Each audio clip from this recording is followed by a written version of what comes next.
Gloria a Dios. Vamos a estudiar hoy la carta a los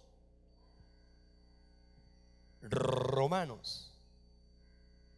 La carta a los romanos. Déjeme decirle que la carta a los romanos es una de las cartas más hermosas que se encuentran en el Nuevo Testamento.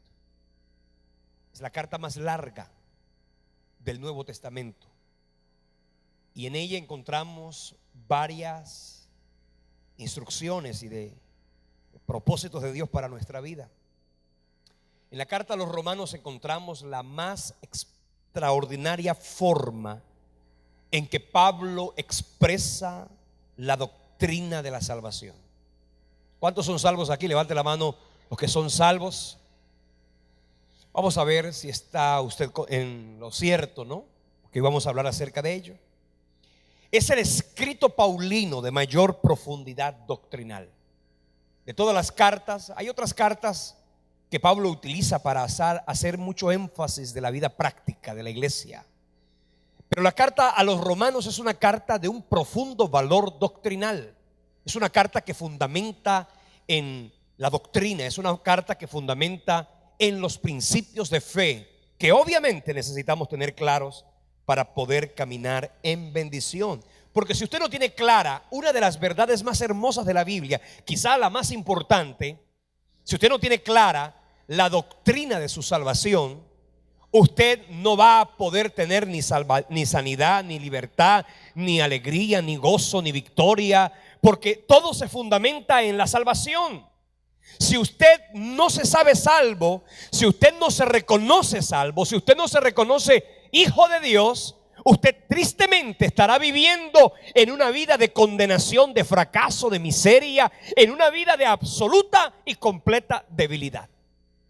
Pero la victoria del creyente se fundamenta en saber que en Cristo somos salvos. Escuche bien, somos salvos. De ahí parte mucho más.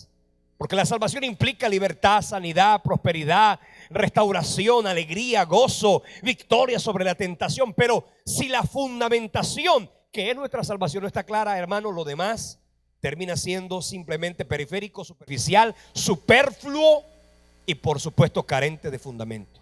Entonces la Biblia necesita a usted tenerla bien clara. La doctrina de la salvación debe estar bien clara en usted para que usted pueda decir: yo soy salvo. Y no que usted viva siempre con la duda, con la incertidumbre, con el temor, con la ansiedad, con pensar que bueno, usted tanto tiempo tiene en el reino, tanto tiempo tiene en la iglesia, tanto tiempo tiene conociendo y oyendo la palabra de Dios. Y si alguien le pregunta: ¿usted es salvo? Y usted diga: bueno, la verdad es que eso no se sabe. ¿Cierto? Porque tristemente hay muchos que viven así. Viven con esa incertidumbre. La verdad que el que da la salvación es Dios. Entonces él dirá ya al final. Y algunos cristianos evangélicos haciendo referencia que es Pedro el que va a decir si yo puedo entrar al cielo o no. Como que eso fuera verdad, como que eso estuviera en la escritura. Entonces usted tiene que tener eso bien claro, porque si usted no tiene clara la doctrina de su salvación, usted por supuesto va a vivir una vida de fracaso. Y por eso el apóstol Pablo le escribió a los romanos, para que ellos pudieran tener muy claro cómo se puede disfrutar de la vida eterna, de la salvación y de lo que Cristo hizo en la cruz del Calvario por ti y por mí. Pablo fue el que escribió la carta a los romanos. De hecho, usted no tiene mucha incertidumbre en derredor de ese tema, porque cuando usted comienza, de hecho usted puede leer las cartas de Pablo, la gran mayoría, o todas diría yo, comienza Pablo describiéndose a sí mismo como el escritor de la carta, como el autor. De pronto no el escritor, pero sí el autor. En el caso de la carta a los romanos, Pablo es el autor, aunque en el capítulo 16, versículo 22, la Biblia dice que hubo otro personaje que fue el que la escribió.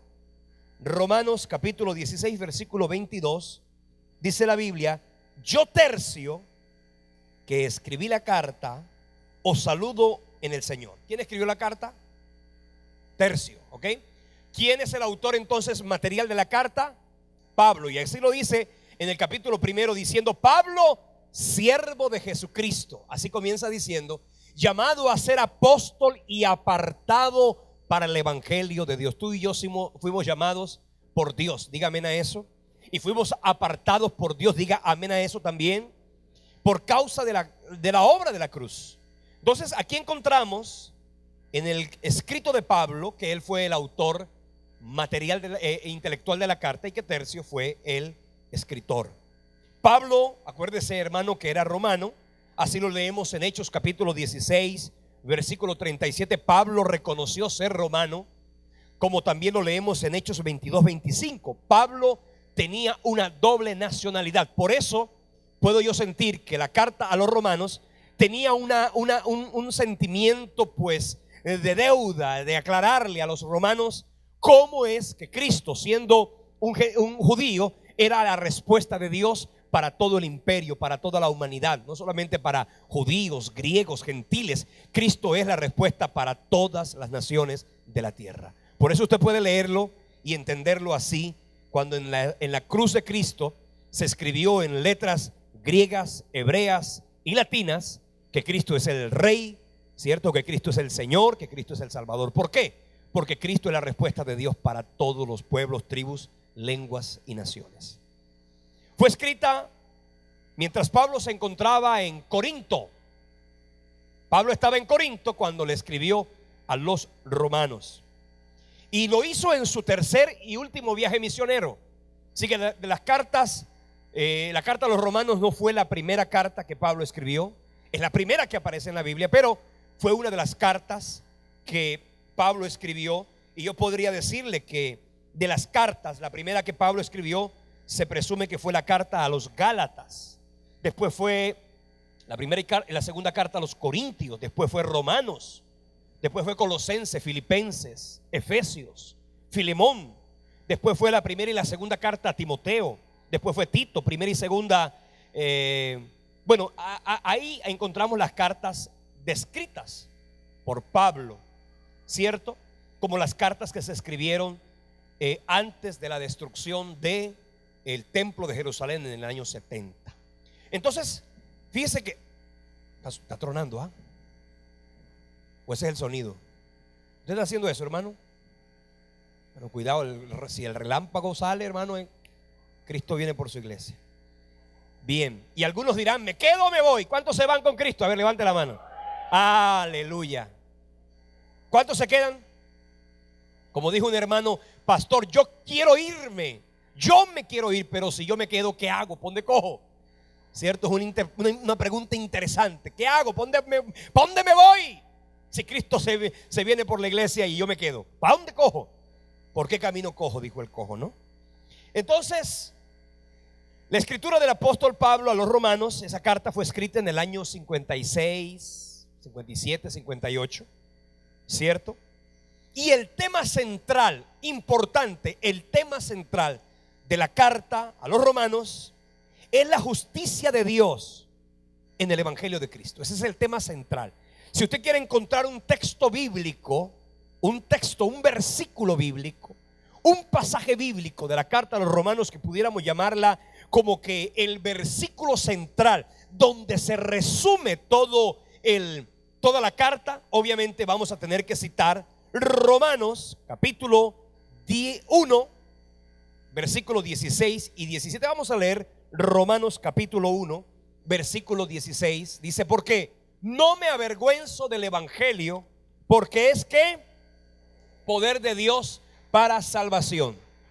¿Quieres darle un aplauso? Bueno, dale el aplauso. El evangelio, dice, es poder de Dios para salvación. Y mire lo que dice: a todo aquel que en él cree. Fíjese esa expresión que la hemos venido usando y la hemos venido citando y la hemos venido teniendo en cuenta, y es la palabra cree. No creerá ni que creyó por un momentico, sino a todo aquel que en él cree. Ese evangelio es poder de Dios para salvación. Dice al judío primeramente y también al griego. Y en el versículo 17 dice, porque en el evangelio, ahí está la expresión misma del libro de la carta a los romanos. En el evangelio la justicia de Dios se revela por la fe o por fe y para fe, como está escrito, mas el justo, ¿por qué? Por la fe vivirá. Mas el justo por la fe vivirá. Si usted tiene dudas de su salvación, le voy a pedir que se lea la carta a los romanos por lo menos 16 veces. ¿Ok? Hasta que usted no se diga soy salvo, no deje de leerla. ¿Ok? Léase esa carta, porque miren, ustedes todos saben la historia de la iglesia en el periodo de la oscuridad, del oscurantismo, la Edad Media, ¿cierto? Donde el mundo entero estaba en una absoluta y completa tinieblas, ¿cierto? Eso se denominaba el oscurantismo. Había demasiada pecaminosidad, demasiado paganismo. La iglesia de Roma, por supuesto, muy opulenta, muy llena de riqueza, de poder, de dominio, de gobierno. Sin embargo, el pueblo de Dios, fíjense una cosa interesante, la iglesia llena de riqueza, llena de poder, de un extraordinario poder feudal, de una extraordinaria autoridad sobre toda la tierra conocida. Sin embargo, la iglesia de Cristo, el creyente vivía en una absoluta derrota y bancarrota espiritual. Y ahí fue cuando se gestó el movimiento que se conoce con el nombre del movimiento de la Reforma. Que todos saben lo que significó eso. Y personajes que fueron vitales, fundamentales, gente que fue vital para la salvación, para el movimiento de la Reforma, como por ejemplo el señor Martín Lutero. Y también, sin lugar a dudas, hablar de personajes como Juan Wesley, Martín Lutero en Alemania, Juan Wesley en Inglaterra. Si por algo ellos se convirtieron a Cristo, fue por leer la carta a los romanos. Tenga en cuenta esto. Juan Wesley y este señor Martín Lutero no pretendían ser o establecer una nueva iglesia. Ellos pretendían simplemente que la iglesia volviera a los fundamentos bíblicos. Y encontramos, por supuesto, que la carta a los romanos significó, y específicamente ese versículo que acabamos de leer, mas el justo por su fe vivirá. Lo que pasa es que usted ha mirado mucho el tema de la fe y no ha entendido, no ha comprendido, porque usted dice, el justo por la fe vivirá. Quiere decir que yo me voy a mantener, yo voy a llevar plata a la casa porque tengo fe. Porque cree que esa es la expresión, esa es la conclusión que sacan de ese versículo. Mas el justo por la fe vivirá. Mas el justo, si no tiene fe, no tiene provisión, porque cree que la fe es fundamental para la provisión. Y entonces creen que ese versículo que está diciendo es que sin fe no puedo tener sustento, abrigo o provisión. Y eso no es lo que está diciendo la Biblia cuando leemos Romanos capítulo 1 versículo 17. Dice, cuando dice, mas el justo por su fe vivirá. ¿Qué clase de fe? Y eso es lo que vamos a hablar esta noche. Porque hay dos palabras que son importantes de tener en cuenta en el estudio de la carta a los romanos, y una es la expresión fe. ¿Qué es fe? ¿Cierto? ¿Qué es fe? Otra palabra importante que tiene que usted tener clara en la carta a los romanos es la palabra justificación. Porque si usted no tiene clara el concepto de fe, no tendrá claro tampoco el concepto de justificación. Porque el concepto de justificación se fundamenta en la justicia de Dios. Y hay tres tipos de fe, ¿sabía usted? Cuando Pablo decía aquí, mas el justo por su fe vivirá, ¿a qué fe se refería? A la fe, porque hay tres tipos de fe. Si tiene usted con qué apuntar, apunte. Ok, vamos a hablar de esos tres tipos de fe esta noche. Está la fe como fruto. Ustedes lo pueden leer en Gálatas capítulo 5 versículos 22 y 23. El apóstol Pablo decía, mas el fruto del Espíritu es amor, gozo, paz, paciencia, benignidad, bondad, fe. Escúcheme bien, aquí habla de la fe como fruto. ¿Y como fruto de quién? Del Espíritu Santo. Esa palabra tiene, en ese contexto, tiene varias connotaciones. Una de ellas es, por supuesto, la fe como fruto, una fe que puede creer, una fe que puede crecer, una fe que puede ser fortalecida, una fe que puede ser probada inclusive. Esa palabra, cuando la leemos, encontramos que tiene esas connotaciones. Una fe que, si lo leemos en la Biblia, por ejemplo, la fe que aquella mujer que tenía el flujo de sangre, cuando dijo: si tan solo yo tocare el borde de su manto, seré sana. Esa es la fe, producto del fruto de Dios en nuestra vida. Noten ustedes que esa fe, indudablemente y fundamentalmente, es una fe que puede crecer. La fe aumenta. ¿Y qué es lo que hace que aumente la fe? La Biblia dice que es la palabra. La fe viene por el oír, y el oír por la palabra de Dios. Así que la palabra aumenta la fe. ¿Ok? Esta fe es la fe como fruto. Ahora, hay otra fe que es la fe como don. Usted puede leer, por ejemplo, Primera a los Corintios capítulo 12 versículo 9. Primera carta a los Corintios capítulo 12 versículo 9. El apóstol Pablo vuelve y habla de los dones del Espíritu Santo, y dice que de los dones del Espíritu Santo hay ¿cuántos?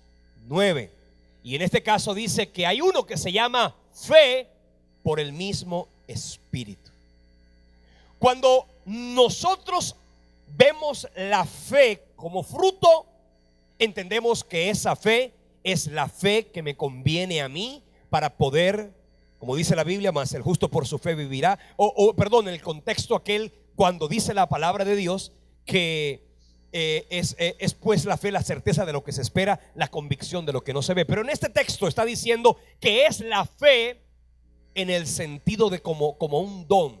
Y eso significa que es un regalo del Espíritu Santo para la edificación del cuerpo de Cristo. Así lo dice la palabra de Dios. Entonces, cuando Pablo está diciendo aquí, mas el justo por su fe vivirá, no está refiriéndose a la fe de fruto, no está refiriéndose a la fe como don, se está refiriendo a la fe salvadora. Y a ella vamos nosotros en este momento a tratar, obviamente, de entender que con esa fe tú y yo podemos creer en Cristo y reconocerle como Señor y Salvador. Si usted lee, por ejemplo, el pasaje en el que la Biblia se refiere a Ruth, la moabita. Ustedes todos conocen la historia de Ruth, la moabita. En el capítulo 1, en el versículo 6, vamos a leer Ruth capítulo 1 versículo 6, y encontramos que, fíjense que Ruth fue una mujer. Y en el libro de Ruth encontramos la historia de una mujer de otro pueblo completamente diferente al pueblo de Israel. Esta mujer se adhirió al pueblo de Dios, al pueblo de la fe, al pueblo de Israel, y por ende terminó siendo injertada en la genealogía del Mesías, porque tuvo fe cuando le dijo a Noemí: tu Dios será mi Dios, tu pueblo será mi pueblo, así me haga Jehová y aún me añada, cuando dijo: solo la muerte hará separación entre nosotras dos. Cuando leemos la historia de Ruth, la moabita, estamos diciendo que esta mujer fue la que reconoció, ¿cierto?, en Cristo, proféticamente pudo entender que en Cristo se podía ser salvo. En el caso del eunuco, ustedes todos saben, el eunuco, un hombre completamente diferente al pueblo de Israel, ¿cierto? Un hombre de Etiopía. La Biblia dice que ese eunuco, cuando leyó la escritura, específicamente el libro, estaba leyendo el libro de Isaías. La Biblia dice que ese eunuco reconoció a Jesucristo como Señor y le dice a Felipe: bueno, aquí hay agua, ¿qué impide que yo sea bautizado? Y entonces Felipe le dijo: si crees de todo corazón, bien puedes. Entonces fíjese que ese eunuco pudo ser salvo porque fue una fe que le dio salvación, porque inmediatamente pudo ser injertado. En el caso de Cornelio también, un hombre gentil, que pudo reconocer, obviamente a través de esa fe salvadora, ponerla y depositarla en la obra de la cruz. Si leemos, por ejemplo, en el libro de Números, ustedes todos conocen ese pasaje del capítulo 21, cuando se habla de la serpiente de bronce que se levantó allá en el desierto, que Moisés levantó en el desierto. La Biblia dice que esa serpiente de bronce era levantada, una serpiente para mostrarle al mundo, al pueblo de Israel, que había sido rebelde y contumaz, ¿cierto? Cuando se desató la plaga de las serpientes. Déjeme decirle que el Señor lanzó esa plaga, y cuando Moisés le pide a Dios por insinuación del pueblo que Dios quitara las serpientes, Dios le dijo: no voy a quitar las serpientes, lo único que voy a hacer es que tú vas a hacer una serpiente de bronce y la vas a colocar sobre una asta, para que todo aquel que mirare la serpiente, que fuere mordido y mirare la serpiente de bronce, inmediatamente el efecto del veneno dejara de tener se pudiera llevar a la muerte. Entonces déjeme decirle esto: ese pasaje, en ese momento en que la gente podía mirar a la serpiente de bronce, ese pasaje implica indudablemente la fe salvadora. Es una fe que trae salvación. Por eso la Biblia dice en Juan capítulo 3 versículo 15 que como Cristo, o como la serpiente en el desierto fue levantado, así es necesario que el Hijo del Hombre sea levantado. ¿Puedes tú y has puesto tú tu fe en Cristo? ¿Has entendido tú el sacrificio de la cruz? ¿Has comprendido lo que significa el que Cristo haya muerto por ti? Porque una cosa es que tú puedas saber que el Señor te puede sanar. Hay gente que puede ser sana, Dios las puede sanar, pero es posible que no sean salvas. Hay gente a quien Dios le puede abrir una puerta que de pronto esperaba. En la misericordia Dios le dio una bendición que, wow, no esperaba. Y la gente puede decir gloria a Dios.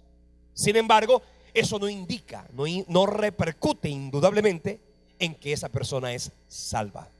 Porque para ser salvo necesitamos haber depositado esa fe salvadora en la obra y en la persona de Jesucristo. ¿Ya tú pusiste tu fe salvadora en Cristo? Porque usted tiene fe. Los seres humanos tenemos fe, pero infortunadamente la ponemos de forma incorrecta. Hay gente que confía en sus obras, hay gente que confía en los hombres, hay gente que confía en lo demás, pero no ha puesto toda su esperanza y toda su confianza en Dios. Entonces el tema central de la carta a los Romanos es la justicia de Dios en el Evangelio de Cristo.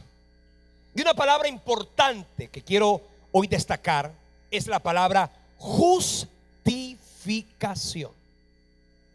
Escuche bien la palabra justificación.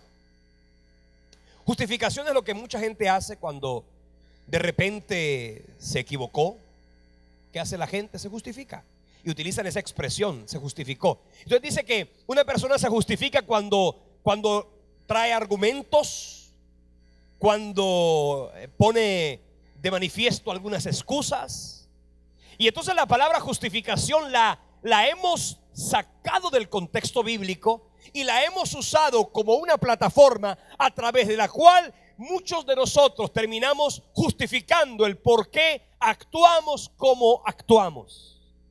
Cuando en verdad en la Biblia la palabra justificación tiene una única, maravillosa y extraordinaria significación. Y tiene que ver con Dios. ¿Y cuál es esa definición? Justificación significa declarar inocente al culpable. ¿Puede usted escribir eso? ¿Qué es justificación entonces? Declarar inocente al culpable. Por eso en la carta a los Romanos se ataca el tema del pecado, se muestra la justicia de Dios a través de Cristo y se muestra la manera a través de la cual el hombre perdido, el hombre sin esperanza, el hombre nacido ya en condición de pecado, puede a través de Cristo y por el sacrificio de la cruz pasar de un estado de condenación y de muerte a un estado de justificación y de vida eterna. Esto es maravilloso y lo encontramos a la luz de la palabra. Esta carta explica cuidadosamente la naturaleza de la justicia de Dios, la justicia que Dios pide y la justicia que Dios da a los seres humanos. La justicia del tipo por la fe que Pablo explica a los romanos es diferente de la justicia que los judíos pensaban que encontrarían en el cumplimiento de la ley de Moisés. Noten ustedes, y es importante que sepamos, una clara distinción entre la ley del Antiguo Testamento y lo que significaba ahora a través de Cristo el concepto de la gracia. La ley, por supuesto, implicaba que los judíos siempre presumieron y pretendieron y justificarse a través de sus obras. Por eso ese concepto todavía se ha popularizado, se ha convertido casi que como que en un pensamiento colectivo en la mente de la gente, del ser humano, porque eso lo trajimos heredado del pueblo hebreo y eso lo trajimos heredado de la iglesia tradicional de Roma, el concepto en que yo soy salvo por lo bueno que hago. Ustedes han entendido esa expresión cuando la gente se le pregunta: ven acá, ¿tú eres salvo? Y algunos dirán: bueno, y casi que como que se lo hubieran aprendido en el mismo lugar, casi que con el mismo libreto, todo el mundo contesta: bueno, la verdad es que yo no he matado a nadie, yo no robo, yo no he violado, yo no he hecho aquello, yo no he hecho lo uno, yo he procurado obedecer a Dios. Y entonces la gente cree, equivocadamente por supuesto, que la gente se condena por lo malo que hace, cuando en realidad la gente no se condena por lo malo que hace, como tampoco se condena por lo bueno que no hace. La gente se condena por una sola razón. ¿Cuál es? Porque nació en condición de pecado. ¿Aló? La gente no se vuelve pecadora. Ese es un concepto que se popularizó y se extendió y mucha gente lo cree. Que los niñitos, qué lindos, qué bonitos, ellos nacen buenos, ellos nacen puros, ellos nacen santos. Pero cuando pasa el tiempo cometen pecados, y como cometen pecados, entonces ¿qué? Terminan siendo condenados. Eso no es verdad. Los seres humanos todos, desde el momento en que el embrión o el espermatozoide se unió al embrión, desde ese preciso instante heredamos algo que la Biblia llama la naturaleza pecaminosa. En ese preciso instante heredamos algo que la Biblia llama, o lo que se ha conocido como, el pecado original. Ese pecado original, esa naturaleza pecaminosa, es la que cuando usted nació, ¿cierto? Ya usted nació en condición de pecado. Entonces los seres humanos no nos volvemos pecadores. Los seres humanos somos pecadores. Entonces ese pensamiento equivocado que, bueno, la verdad es que me equivoqué, cometí errores, cometí pecados, entonces eso es de lo que yo me tengo que arrepentir. No, usted se tiene que arrepentir es de su naturaleza pecaminosa, que fue la que lo terminó llevando a usted a cometer pecados. ¿Está claro? ¿O todavía hay duda de que usted es pecador? ¿O todavía hay duda de que usted tiene naturaleza de pecado? Por eso la carta, el apóstol Santiago decía: cuando alguno es tentado, no diga que es tentado de parte de Dios, porque Dios no puede ser tentado por el mal, ni él tienta a nadie, sino que cada uno es tentado cuando de su propia concupiscencia es atraído y seducido. Usted y yo tenemos algo que se llama concupiscencia, que nos atrae, que nos seduce. Esa naturaleza de pecado es la que nos conduce obviamente a esa condición. Entonces, Pablo explica a los romanos que la justicia que los judíos pensaban que encontrarían en el cumplimiento de la ley, aparte de que era imposible de alcanzar, porque nadie la podía cumplir. La ley fue escrita, y usted puede, cuando estudiamos la carta a los Gálatas, vamos a entender cuál era el propósito de la ley. La ley no fue escrita para que los hombres la cumplieran. La ley, las ordenanzas dadas por Dios a Moisés para el pueblo no fueron escritas para que los hombres las cumplieran, porque, escúcheme, usted podía cumplir el 20%, el 30%, aún podía usted cumplir el 99.99%.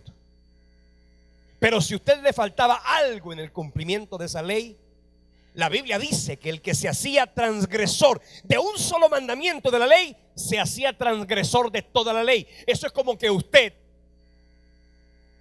si comete un delito en la tierra, pues el hecho de que usted cometa un delito en la tierra, eso implica de que usted es ¿un qué? Usted es un delincuente. Cuando usted y yo cometemos un delito, la expresión de haber cometido un delito nos hace delincuentes. Y eso es lo que pretendía la ley, mostrarle al hombre su culpabilidad, decirle al hombre: es que tu naturaleza es caída, es que tu naturaleza es una naturaleza aislada de la vida de Dios. El cristiano entonces, a través de la sangre de Cristo, ya no está bajo la ley, y eso fue lo que Pablo quiso decirles. Ya no estamos bajo la ley, sino que ahora estamos bajo la gracia. Porque mire, si nosotros no tenemos claro el concepto de la ley y el concepto de la gracia, usted va a vivir siempre con el mismo pensamiento y siempre con la misma incertidumbre, con la misma inquietud de decir: bueno, la verdad es que yo estoy procurando agradar a Dios. Usted no agrada a Dios por lo bueno que hace. Usted no agrada a Dios por lo bueno que hace, porque yo sé que usted hace cosas buenas. ¿Sí o no? Mi hermana dijo que sí, gloria a Dios. Pero aunque usted haga cosas buenas, eso no es lo que hace que usted agrade a Dios. Usted y yo agradamos a Dios por una sola razón. ¿Cuál es la razón única? La más importante, la más excelsa, la más verdadera. Porque Cristo, el que justifica, está dentro de nuestro corazón. Eso es lo que hace que tú y yo agrademos a Dios.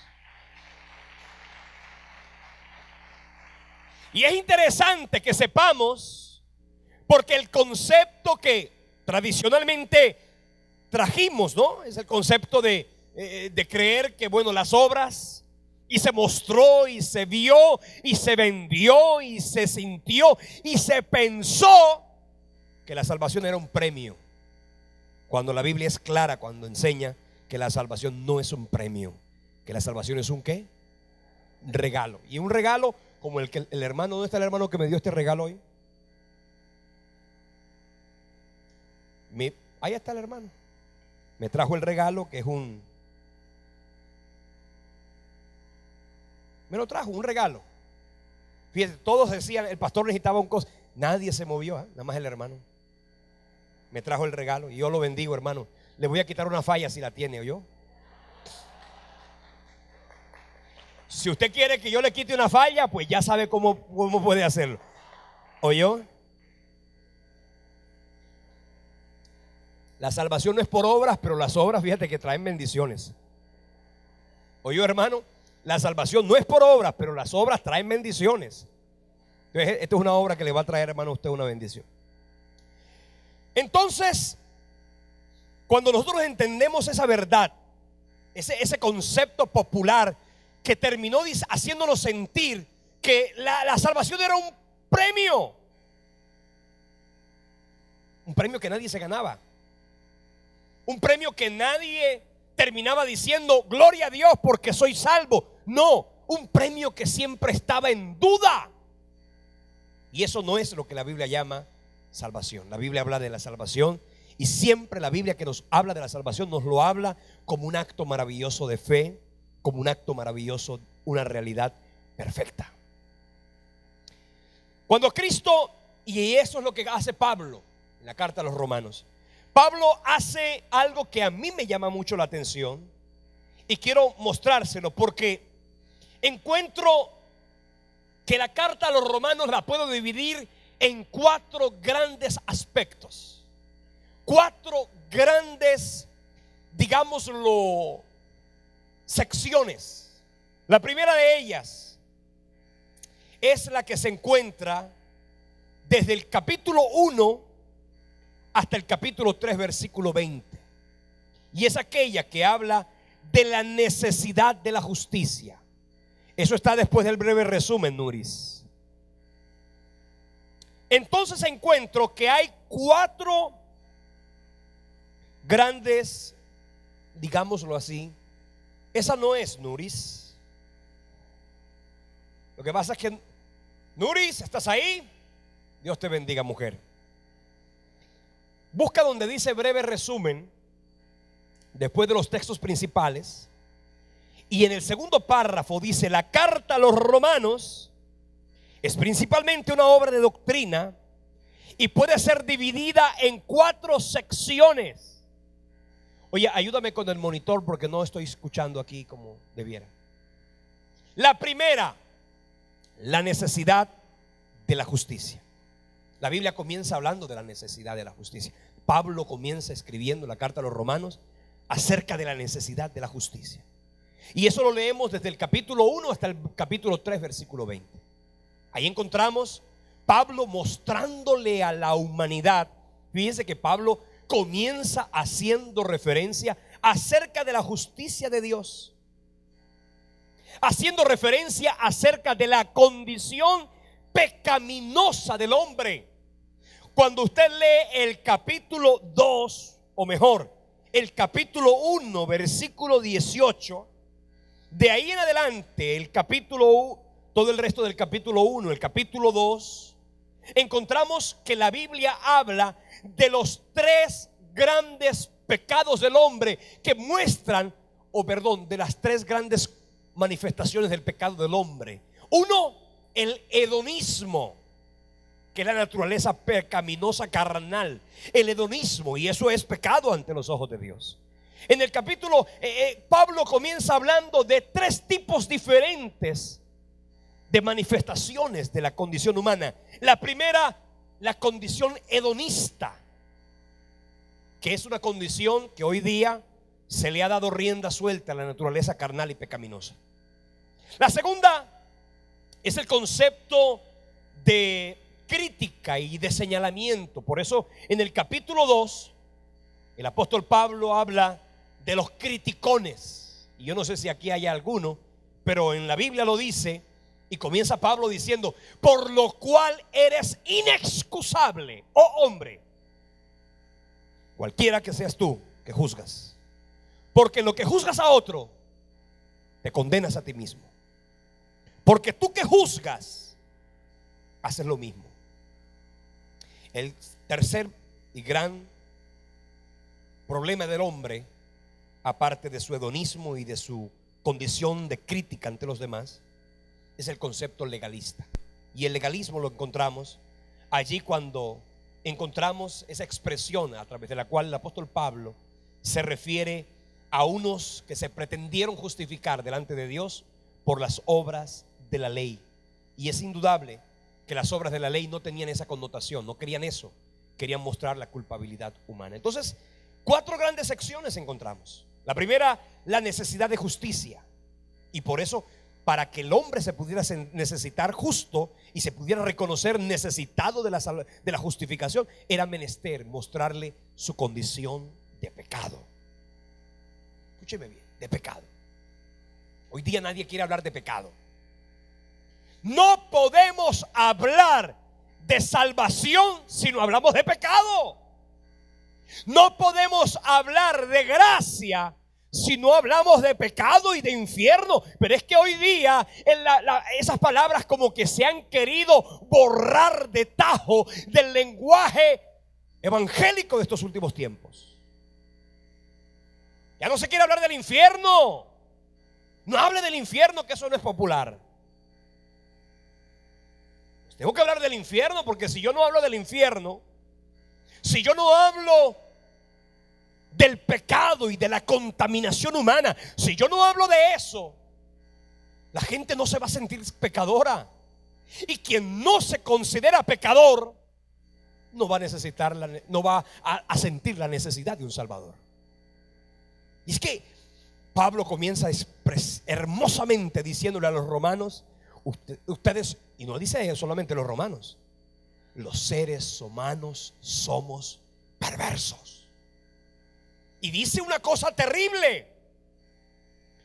Romanos capítulo 3 versículo 23, cuando dice que todos pecamos y todos, sin excepción, fuimos destituidos de la gloria de Dios. O sea que yo no puedo hablar de gracia. La gracia si yo hablo de gracia sin hablar de pecado y de infierno, entonces yo estoy hablando de un concepto bien chévere, bien bonito, bien agradable. Pero yo tengo que hablar primero de la condición humana. Y eso es lo que Pablo hace en la carta a los romanos. Comienza a hablar de los tres grandes problemas del hombre. Y comienza diciendo que el hedonismo es uno, que el concepto crítico del hombre frente a los demás, y tercero, el concepto legalista, son los tres más grandes males que por supuesto reflejan y compendian lo que pudo significar la connotación de la naturaleza y de la antropología perversa del ser humano. Tiene que reconocerse débil delante de Dios. Usted tiene que reconocerse delante de Dios incapaz. Usted tiene que reconocerse delante de Dios insuficiente. Usted tiene que reconocerse, porque si usted no se reconoce así, jamás levantará su mirada, porque solamente aquellos que fueron mordidos por las serpientes y sabían que el veneno los iba a llevar a la muerte, solamente ellos podían mirar a la serpiente de bronce y ser sanos. Si yo no me considero pecador, yo no voy a mirar a Jesús. Lo voy a mirar como el hermano mayor, lo voy a mirar como el que me sana, lo voy a mirar como el que me provee, lo voy a mirar como el que me sana las heridas, lo voy a mirar, pero no lo voy a reconocer como mi Salvador. Y es que yo no puedo partir en mi vida de fe, en mi comunión con Cristo. Yo no puedo partir en mi relación con Él, sino de reconocerlo a Él como mi Salvador, como aquel que murió por mí, como aquel que con su sangre vertida pagó el precio por todos mis pecados. Sin esa verdad, lo demás no tiene sentido, no tiene significación, no tiene importancia.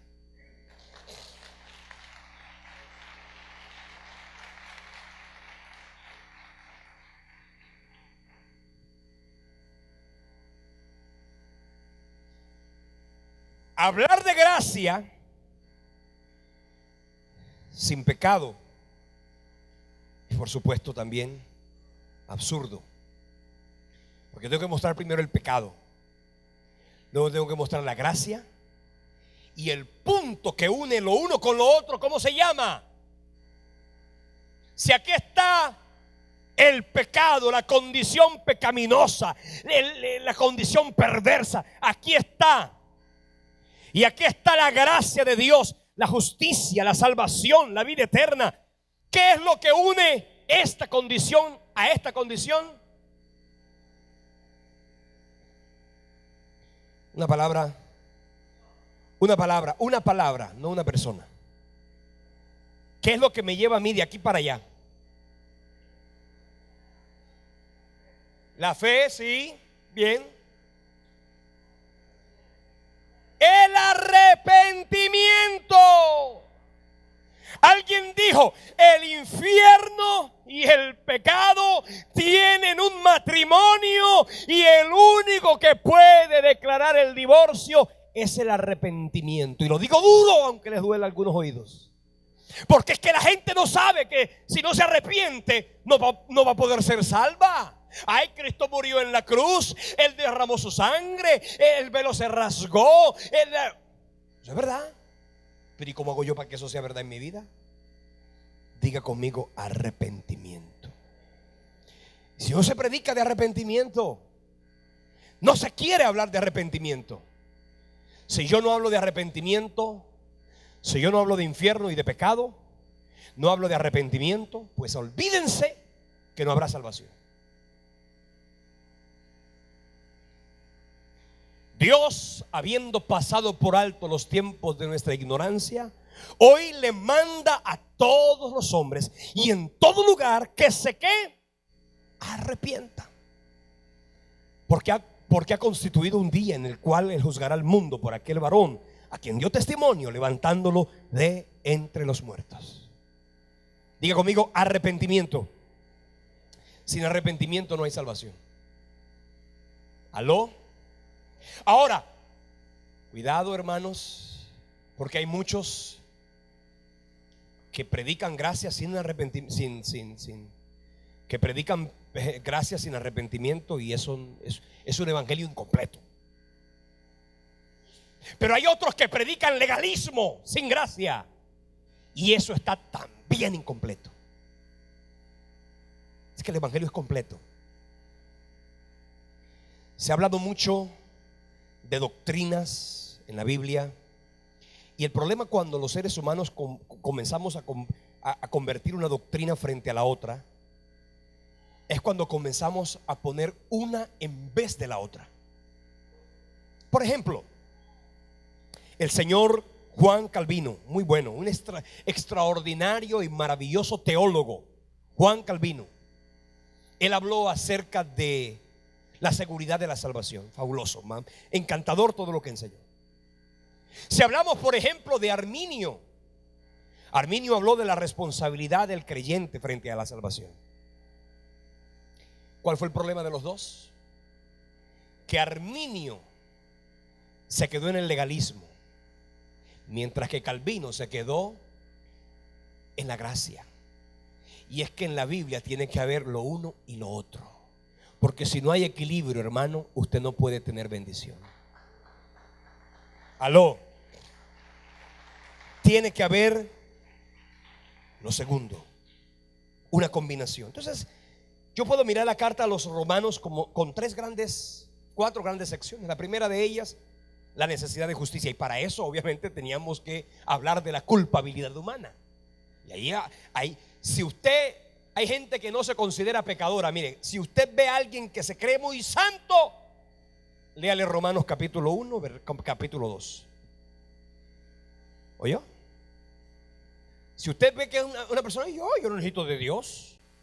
No, yo no. Léale Romanos capítulo 1 y Romanos capítulo 2, y ahí usted indudablemente vamos a tener que reconocer nuestra condición pecaminosa. La segunda sección, la justificación provista. Y eso comienza en el capítulo 3, versículo 21, hasta el capítulo 8, versículo 39. La justificación provista. ¿Quién es la justificación provista? Jesucristo. Él es la justificación provista. Él es el justificador. Él es el justo que justifica. Cristo es el justo que justifica, el que cumplió la ley, el único que cumplió la ley, y además aquel que puede declarar inocente al culpable. En tercer lugar, encontramos la justicia vindicada a través de la obra de Cristo. En el capítulo 9, versículo 1 y hasta el capítulo 11, versículo 36. Ahí encontramos primero la necesidad de justicia, en segundo lugar la justicia provista, en tercer lugar la justicia vindicada, y la última sección de la carta a los romanos, la justicia práctica. Desde el capítulo 12, versículo 1 hasta el final. Capítulo 15, versículo 13, ya lo demás son salutaciones y doxologías del apóstol. Entonces, el tema principal de esta carta es obviamente la justificación. Y es por eso que Pablo comienza condenando a todos los hombres por su pecaminosidad. En la carta a los romanos, Pablo habla acerca de Dios, de quién es Él y lo que Él ha hecho a través de Cristo. En esa carta el apóstol Pablo nos muestra hacer a Cristo y lo que Él logró con su muerte. Nos dice acerca de nosotros mismos, lo que éramos sin Cristo y lo que somos y seremos después de haber recibido esa justificación perfecta a través de Cristo. Romanos capítulo 5 versículo 8, vea lo que dice. Mas Dios muestra su amor para con nosotros, que siendo que aún pecadores, Cristo murió por nosotros. O sea que no es que Cristo espere tu cambio y tu transformación, no. Él te conoció en condición de pecado, te amó en condición de pecado, fue a la cruz por ti, por esta condición de pecado, y Él te llama a ti a través de su gracia al arrepentimiento, para que puedas entrar a la frontera de la vida eterna y disfrutar entonces de todas sus bendiciones. Los textos bíblicos importantes, esas 4 grandes secciones, así se puede dividir la carta a los Romanos, 4 grandes secciones. Los versículos importantes que yo puedo destacar de la carta a los Romanos son los siguientes. El primero que le mencioné, en el capítulo 1, versículos 16 y 17, cuando Pablo decía: porque no me avergüenzo del evangelio, porque es poder de Dios para salvación a todo aquel que cree, al judío primeramente y también al griego. Cuando dice: mas el justo por su fe vivirá, está diciendo: mas el justo que habiendo puesto su justicia o su fe en Cristo, entonces vivirá. Y es una vida que no es únicamente terrenal y humana, sino que es porque mucha gente que cree que vivir por fe, usted ha oído a la gente decir: estoy viviendo por fe. La gente resume vivir por fe a que no tiene trabajo. No, hermano, me echaron del trabajo y ahora que está, no, hermano, aquí viviendo por fe. O no estoy vendiendo y entonces, hermano, ¿cómo hace? Hermano, aquí viviendo por fe. Eso no es lo que dice la Biblia. Cuando dice: mas el justo, es decir, aquel que habiendo sido culpable, hoy ha sido limpio por la sangre de Cristo. Fue limpio por la sangre de Cristo porque puso su confianza y puso su fe salvadora en aquel que murió y resucitó de la cruz, de la muerte. Otro texto de la Biblia, voy a leerle los versículos más importantes de la carta a los Romanos. Romanos 3, versículos 9 al 11. ¿Qué pues? Pablo parecía paisa. ¿Somos nosotros mejores que ellos? En ninguna manera. Pues ya hemos acusado a judíos y a gentiles, que todos están bajo pecado. Como está escrito: no hay justo ni aun uno. No hay quien entienda. No hay quien busque a Dios. Pablo estaba hablando aquí de la condición de pecado de todos los seres humanos. Y aunque el pueblo de Israel tenga promesas especiales, la Biblia no justifica al pueblo de Israel. La Biblia muestra que tanto el pueblo de Israel como el pueblo gentil, todos estamos bajo condenación. ¿Ok? Lo único que entendemos es que en el caso del pueblo de Israel hay una economía especial de parte de Dios para ellos. Y es que el pueblo de Israel necesitaba reconocer a un Mesías. Ellos no aceptaron a Cristo como Mesías, y por eso lo leemos más en capítulos más adelante. Y Pablo específicamente en los capítulos 9, 10 y 11 hace referencia a Israel en la condición de pecado y del propósito y del trato de Dios para con ellos. El tiempo se ha ido. La Biblia dice en Romanos 3:21: pero ahora, aparte de la ley, se ha manifestado la justicia de Dios, testificada por la ley y por los profetas. ¿Quién es la justicia de Dios? Cristo. Romanos 3:23 dice: porque cuanto a que todos pecaron, todos están destituidos de la gloria de Dios. Romanos 5:8 dice: mas Dios muestra su amor para con nosotros, en que siendo aún pecadores, Cristo murió por nosotros. Romanos 6:23, maravilloso versículo, ojalá se lo aprenda de memoria. Porque la paga del pecado es muerte, mas la dádiva, el regalo de Dios, es vida eterna en Cristo Jesús, Señor nuestro. Romanos 8:9, mas vosotros no vivís según la carne, según el Espíritu, si es que el Espíritu de Dios mora en vosotros. Y si alguno no tiene el Espíritu de Cristo, no es de él. Romanos 8:28, ¿qué dice? Y sabemos que a los que aman a Dios, todas las cosas les ayudan a bien. Esto es, a aquellos que conforme a su propósito fueron llamados. Romanos 8, 37 al 39. Antes en todas estas cosas somos más que vencedores por medio de aquel que nos amó. Por lo cual estoy seguro que ni la vida, ni la muerte, ni ángeles, ni principados, ni potestades, ni lo presente, ni lo porvenir, ni lo alto, ni lo profundo, ni ninguna otra cosa creada nos podrá separar del amor de Dios que es en Cristo Jesús, Señor nuestro.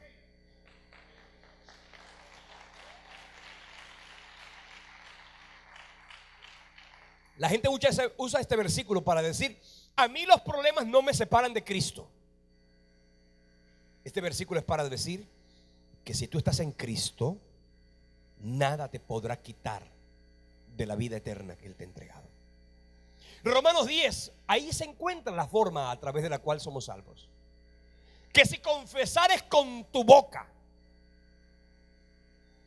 que Jesús es el Señor y creyeres en tu corazón que Dios la levantó de los muertos, serás salvo. Bien, quiero leerles y quiero que estudiemos un poquito de todos los capítulos de la Biblia y de la carta a los Romanos.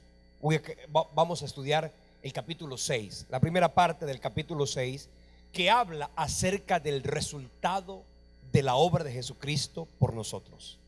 Pablo dice: ¿qué pues diremos? ¿Perseveraremos en el pecado para que la gracia abunde? ¿Qué dijo? En ninguna manera. Porque los que hemos muerto al pecado, ¿cómo viviremos aún en él? ¿O no sabéis que todos los que hemos sido bautizados en Cristo Jesús hemos sido bautizados en su muerte? Porque somos sepultados juntamente con él para muerte por el bautismo, a fin de que como Cristo resucitó de los muertos por la gloria del Padre, así también nosotros andemos en vida nueva. Porque si fuimos plantados juntamente con él en la semejanza de su muerte, así también lo seremos en la de su resurrección.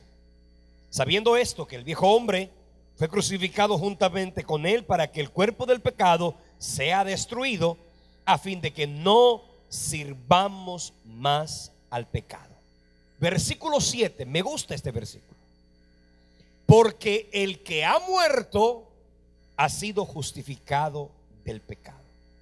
Y si morimos con Cristo, creemos que también viviremos con él, sabiendo que Cristo, habiendo resucitado de los muertos, ya no muere. La muerte no se enseñorea más de él.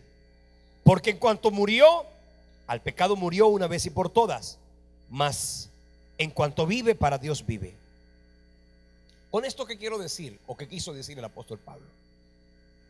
Hay un concepto totalmente penal que es importante que tengamos claro para poder hacer una especie de relación entre lo que significó la muerte de Cristo y lo que significa que tú y yo nos hayamos entregado a Jesús. Los que cometen delitos en el sentido humano, la ley dice que deben pagar por causa de su delito. Hay gente que ha cometido delitos insignificantes ante los ojos humanos, que son de pronto, desde el punto de vista penal, excarcelables.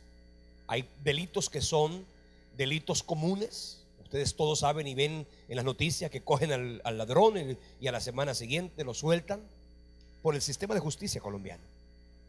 Pero hay delitos que se llaman delitos de lesa humanidad. Y de hecho hay gente en la tierra que ha cometido delitos de una profunda connotación y se consideran ellos gente peligrosa. Cuando una persona ha cometido delitos, y hablemos de los grandes hombres que han sido perversos en la historia de la reciente Colombia, como por ejemplo el famoso Pablo Escobar Gaviria, para no hacer referencia a uno que pudiera estar vivo en este tiempo. Pablo Escobar Gaviria, delincuente, un hombre perverso, ¿cierto que sí? La historia de ese hombre fue una historia totalmente sanguinaria. Y cada uno de los delitos que ese hombre cometió hizo que ante la justicia ordinaria colombiana este hombre tuviera no sé cuántos procesos en su contra. Pero ¿qué ocurre? Que cuando una persona ha muerto, y ese hombre pudiera haber tenido muchos delitos en su contra, pero el solo hecho de que ese hombre se haya muerto y se haya declarado oficialmente muerto a ese personaje, eso hizo que todos los delitos que cursaban en su contra prácticamente hubiesen ¿qué? No desaparecido, se hubiesen ya prácticamente. Dígame, un abogado que me diga cuál es el término. Prescrito, se podría decir. ¿Ah? Usted es psicólogo. A ver, un abogado. ¿Dónde hay un abogado aquí? Yo no fui ese día a clase, así que no le puedo decir, puede decir el abogado. Bueno, en fin. Ya el delito, ya. No está libre porque está muerto. ¿Ah? En fin, usted póngale el término que quiera. Esos delitos y esos procesos prácticamente terminaron cerrándose, porque el muerto, la peor paga que una persona puede cometer por un delito es su muerte. ¿Cierto que sí? Cuando nosotros encontramos la relación que existe en nuestros delitos, y no cometimos tantos como Pablo Escobar Gaviria, pero como él, por causa de nuestra condición de pecado, estábamos condenados a la muerte. Eso es indudable, eso es innegable. Cuando tú y yo nos encontramos con Cristo, cuando tú y yo nos encontramos con Jesús, cuando tú y yo recibimos a Cristo como nuestro Señor y Salvador personal, la Biblia dice que nos hacemos entonces partícipes de su muerte. Y por eso Pablo hace una analogía entre la muerte y también, y por eso dice la Biblia, y Pablo lo explicaba, dice, porque el que ha muerto ha sido justificado del pecado. ¿Por qué? Porque es que la paga del pecado es muerte. Y cuando alguien muere, esa fue la paga de su pecado. Por eso cuando nosotros cuando usted y yo nos bautizamos, ¿cuántos de ustedes ya están bautizados? El que no se ha bautizado no sabe lo que se pierde. Porque el bautismo es una señal pública, una evidencia pública de una de las verdades, diría yo, la verdad más importante de la Biblia. Si la paga del pecado es muerte, cuando tú y yo descendemos al agua, participamos, el agua se vuelve, por eso usted tiene que estar completamente sumergido. No puede haber un bautismo por aspersión, porque para que exista analogía entre la muerte, ¿cierto?, y el bautismo, el creyente o el que se bautiza tiene que estar completamente sumergido debajo del agua. ¿Por qué? Porque cuando el creyente entra al agua, simbólicamente hablando, está participando de la muerte de Cristo. Porque dice la Biblia, sepultados juntamente con Cristo en la semejanza de su muerte, para que también, cuando tú te levantas del agua, participes en la semejanza de su resurrección. Por eso cuando una persona ha encontrado a Cristo como Señor y Salvador, prácticamente sus delitos y pecados, aquellos que lo pudieran conducir a lo que bíblicamente hablando y desde el punto de vista de la justicia de Dios es absolutamente correcto, que sería la muerte, ya la muerte no tiene potestad, porque así como la muerte no pudo retener a Cristo por cuanto que Él no cometió pecado, si tú y yo tenemos a Cristo en nuestro corazón, tampoco la muerte nos podrá retener. Y es por eso que Cristo dijo y pudo prometer: el que cree en mí, aunque esté muerto, vivirá. Aló. Por eso, hermano, esto es maravilloso cuando usted y yo entendemos esa verdad. Si usted no se ha bautizado, corra a bautizarse. El bautismo fue el 18 de agosto. Ahora falta el 21 o 22 de septiembre. Bautismo. Cuando usted se bautiza, usted está mostrando públicamente que no es que el bautismo lo hace salvo, pero cuando usted va al bautismo, usted está diciendo públicamente que esta verdad, la más hermosa verdad de la Biblia, ya es una realidad viva en tu interior y en tu corazón. Entonces, hermano, ya usted murió al pecado. ¿Por qué? Porque ya usted también resucitó con Cristo. Usted tiene esa connotación de vida eterna. Óyeme bien, no es que usted va a tener vida eterna. Iglesia, tú no vas a tener vida eterna. Ya tú tienes vida eterna en Cristo Jesús. Eso es una verdad, eso es un regalo que ya tú puedes disfrutar. Yo no voy a ser salvo. No. A mí no me digan que yo voy a ser salvo. Ya yo soy salvo. Amén. Ya yo puedo participar de la victoria de la cruz. ¿Por qué? Porque ya Cristo vive en mí. Cristo vive en ti. Entonces usted no va a ser salvo. Usted ya es salvo. Ese concepto de que cuando yo me muera yo voy a mirar que van a abrir los libros. Por favor, cuando usted se muera, la Biblia dice, Pablo lo decía, para mí el vivir es Cristo y el morir es ganancia. Y es una ganancia inmediata que usted va directo a disfrutar de la presencia del Señor. Pablo lo decía, para mí el vivir es Cristo y después tengo el problema que me quiero quedar con ustedes, pero estando ausente de vosotros estaré presente con el Señor. Esa es la verdad de que Pablo hace referencia aquí en el capítulo 6. El que ha muerto ha sido justificado del pecado. Usted físicamente no ha muerto, pero cuando usted encontró a Cristo en su corazón, automáticamente, y usted recibió a Cristo, automáticamente esa connotación de vida eterna ya se hace realidad en nuestra vida. Somos salvos, somos redimidos, no seremos trasladados, ya fuimos trasladados de las tinieblas a su luz admirable. No es que nuestros delitos van a ser borrados, no. Significa que nuestros delitos ya fueron borrados. ¿Aló? ¿Tus pecados van a ser perdonados? Ya fueron perdonados. ¿Aló? ¿Por qué tu pecado fue perdonado? Por causa de tu arrepentimiento. Ahora usted dirá, ay pastor, pero es que ya después de que yo me convertí a Cristo, yo he pecado. Claro, es verdad, eso no es innegable.